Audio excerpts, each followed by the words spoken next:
Hello and welcome into the Knicks-Verse. My name is George, and if this is your first time here, or you've been here before but haven't subscribed yet, please do so, along with dropping your comments. I'd love to hear the thoughts that you guys have, especially on, what we just watched, or any thoughts you have, and especially on anything I might comment on here myself, and the thumbs ups are very much appreciated. All right, well, the Knicks won their first game of 2022.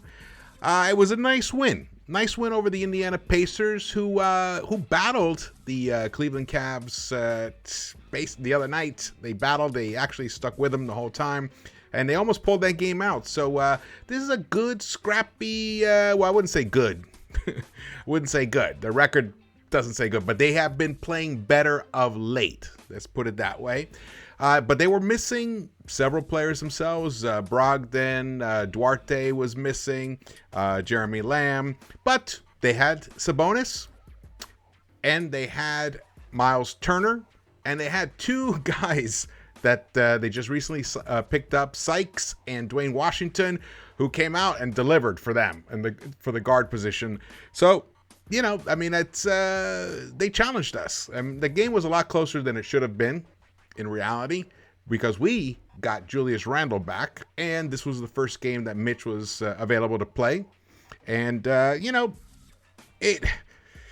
was interesting. It was really interesting because RJ Barrett exploded and carried the steam in the first half pretty much. He scored, I believe, 19 points in the first quarter, finished the first half with 26, I believe, and finished the game with the game high 32 points. And Randle joined him. That's right. Joined him with 30 of his own points, 16 rebounds, 4 assists. RJ had 3. They both shot 12 of 20, 60%. So when you have your two main guys shooting like that, you should definitely win the game. RJ played 41 minutes. Julius played 38 minutes. So it was a nice win for these two guys when they haven't played together in a couple of games. And RJ, in the post-game interview with Rebecca Harlow, he admitted that he didn't come out with enough intensity in that Toronto game, and we saw it. So, that was disappointing to hear. I don't know why that happens, but, they are human beings, so got to cut them some slack sometimes. But it really is not something that should happen often, especially not for that kind of a game. We could have really used the RJ we got tonight. We could have used it the other night. For sure, even though he gave us 26 points against Toronto. I believe it was 26 points, yeah. Anyway, here are the team stats. As you can see, we only shot 6 of 28 from the three-point line. We shot under 33-pointers, and we shot only 21.4% of them. So we really connected from the two-point line. I believe, if I look over here, my good friend Foxy, he texted me the stat.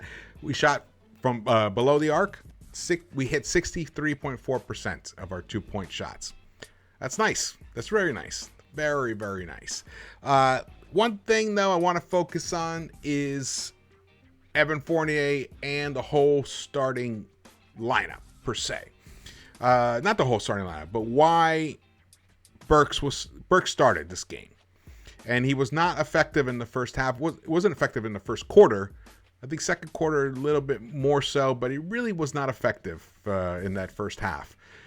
Would have been nice. Would have been nice to have gotten one more game to see what Deuce looks like in the starting rotation, especially with Julius starting. As we talked about in the pregame, it would have made life much easier for Deuce to be playing on the court with Julius and RJ, especially when RJ was cooking the way he was. And he could have provided that nice point of attack defense. Burks gives you some good defense. But so if that's the case, Thibs could have just slid Burks over into Fournier's spot and started Deuce and sat Fournier, because Fournier was basically a non-entity tonight, other than helping the Pacers get to the hoop as freely as they possibly could. In fact, I think in the third quarter, when Dwayne Washington blew past him, that was it. Thibs called the timeout, and I think it sat Fournier on the bench and never returned. And Fournier ended up with 0 points today. That's right, 0 points. He was 0 for 3 from the three-point line, 0 for 4 overall, 21 minutes. non-entity. He was a -1 only, but that is because the Knicks, the rest of the guys on the Knicks were performing at a pretty decent level. Though in the first half, there was only one player who was a plus and a plus-minus, and it was RJ. He was a +2. And you could see it. In that case, the plus-minus really did reveal what was actually happening on the court.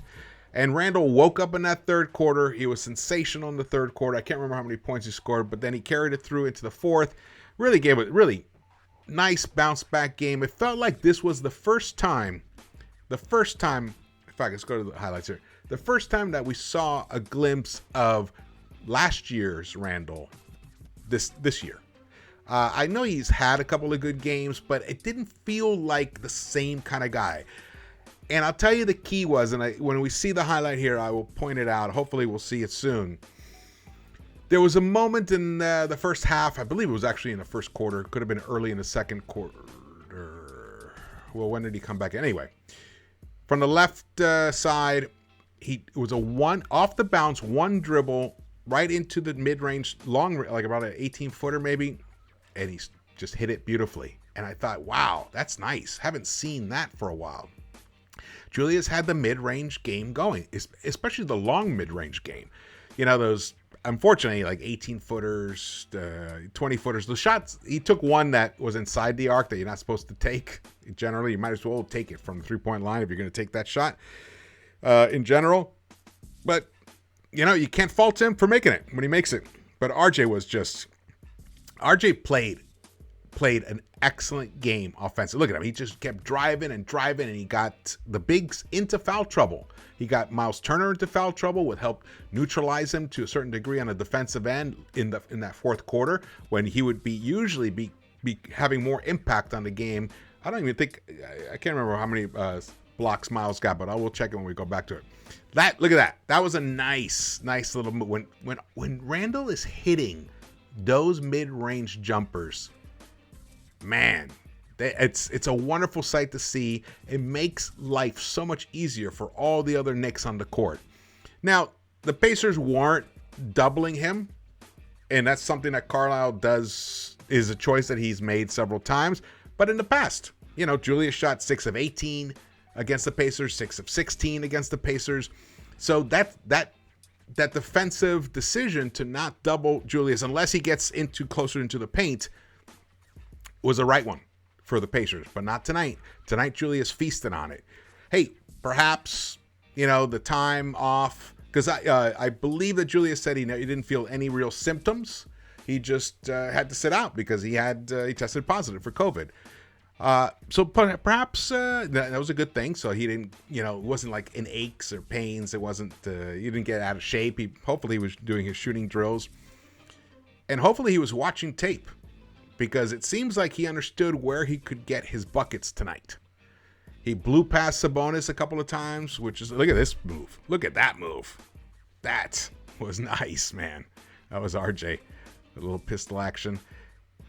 Yeah, he got burned there, and I think he fouled him here. Yeah. See, that's the thing. We were up. We had a decent lead. I can't remember. I think we were getting to a double-digit point lead in that second quarter, but by the end of it, the game, I believe it finished. It was tied, 55-all at the half. So I was worried. I was worried that we're going to come out, and in that third quarter, we're going to come out cold, and these other young guys were really connecting a lot. Let's go to the second half highlights here. So they didn't show that one highlight that I wanted to show you guys. But this is a beastly move. I felt like Julius does that about once a game and then never returns to it. But tonight he did. He kept coming back to it. So this was a night where basically the decisions that our main two guys were making were working. And that is an excellent sign. Now, it's against a team like the Pacers. But hey, if you can't get those decisions to work against a team like the Pacers, you have no hope of getting them to work against better teams. So this is where you have to start. Look at that. I love the way he slips by the guy. He extends. Now, that's Miles Turner. He's one of the best shot. He is the number one shot blocker, I believe. He's leading the league in shot blocking. Or wait, is he? He should be. At some points, I get distracted with the league leaders because they change. Oh, look at that. Nice. But look how close it is. 74-75. Look at this play right here. Boom. We need a bucket. RJ gives you a bucket. That's the aggressive type of play that we want. Look at that one. He even got fouled. Oh, he didn't get the call. Classic refs. You know, it wasn't. It was fun to watch the Knicks win, but I was tense the whole time watching. I don't know about you guys, because mostly the game was. The final score isn't indicative of actually, unfortunately, how close this game was for most of the time, except for that period in the second quarter where we got it to about the double digits, but then immediately that evaporated. That was let's see what happens here. Oh yeah, this is nice little floater by Q. Oh, it's when the Knicks play well and they win, it's sure fun to watch the highlights. I'll tell you that much. I want to go to the stats. Here we go. Okay, so Burks finished with 14 points, 6 rebounds, 4 assists. Nice, but missed all 5 of his 3-point shots. Yep. And I told you Fournier missed all 3 of his 3-point shots. Obi didn't hit his. Obi only had 9 minutes. This is the sad part about the quick return of Randle. There you go. Look at that. Off the bounce. Nice. Top of the key. But there was one on the left side. On the other side of the hoop that was really... And this was a big bucket right there. In fact, I don't even know RJ even scored after that. That was a nice little curl around. Oh, yeah. He was on tonight. He was on, and that's encouraging. That's what we need him to do. The way that RJ played tonight is replicable. He didn't do anything that spectacular. It wasn't like he shot, 7 of 9 from the 3-point line, and that's how he broke 30. No. He did it by mostly driving to the hoop and not forcing it. When he saw the opening, he would get all the way. He didn't he didn't make bad attempts at the hoop, which puts the team out of position often, which actually almost counts as a turnover in a way. When RJ tries to drive all the way to the hoop, instead of maybe stopping and popping like he did there, or dishing like he did, not in this particular moment, but there was another moment where he dished to Julius. It was a really nice moment. He wasn't forcing it. He saw the opening, he made the bucket. If he didn't see the opening, he pulled up for a mid-range shot, and he was hitting. He was hitting at a decent clip. So this is something that this is replicable for RJ to do. Now, whether Julius can replicate this tonight, Thursday, and going forward, that would change this entire season. I'm gonna tell you, because that was Julius. That was all NBA version of Julius. That was the all-star version of Julius. So, yeah. Now, am I gonna hold my breath that he's gonna do that? No, I'm not. We've seen a lot of games. This was game 38, I believe. Yeah, game 38. The Knicks are now 18-20. We're 3 games away from the mid-season. We've seen a lot of Julius this year. However, we know that sometimes players, when they have a little bit of a break, they get to relax a little bit and they see things a little more clearly. This is what probably... Well, let's hope that this is actually what happened this time around, and that Julius can replicate a version of this where he can get back to averaging, 23, 24 for the rest of the season. I mean, he is that kind of guy, and the ball's in his hands. He has the opportunity to score that often, to score at that frequency. So it's not like he has to fight for looks like the way RJ actually often has to fight for looks. Because, when Kemba's on the court and when Burks is on the court and when Fournier is on the court, they're going to hoist shots up. So RJ's attempts drop. But he is someone who hopefully now will go up that totem pole a little bit, because Fournier is really proving to be very ineffectual. Yep. And then you also have the defensive issues with him. So at this point, I really think that continuing to start Fournier is a mistake. I know people say, oh, but the contract, blah, blah, you're going to devalue him and everything. Well, any more devalued than that stat line? 21 minutes, 0 for 4. He did get 2 assists, but he had a turnover there. And he got blown past many times. So he's being exposed badly. Put him with the second unit. Let him gain some confidence there. The ball moves well there. Maybe he can benefit from it. And maybe the whole starting unit can benefit from not having him on the floor to start the game. Grimes deserves the start in place of Fournier. He gives you that perimeter defense. He gives you the three-point shot. In fact, Grimes hit. He took 2 attempts. He hit one of them. It's a nice three-pointer. Quickly, 1 of 4 from the three-point line, 3 of 10 overall. I'm a little worried about Quickly's three-point shooting. I wish it would come around faster. He's been very inconsistent and just hasn't connected at the clip that we need him to, for him to be the player that he was last year. So let's hope that he starts waking up when people start settling into their roles. But not getting Deuce to start was a missed opportunity. And now we're not going to probably see what Deuce can do for quite a while. Unless the Burks starting experiment doesn't work out and Kemba's return is prolonged. Though I did hear today that his knee is feeling better, so he might actually return sooner than we think. So it's going to be interesting. It's going to be interesting to see what happens. Going to be interesting. Thursday, we play against the Celtics, and that's a big game. We really need to win that game. I want to sweep, and then we play the Celtics again. I want to see us just take both those games.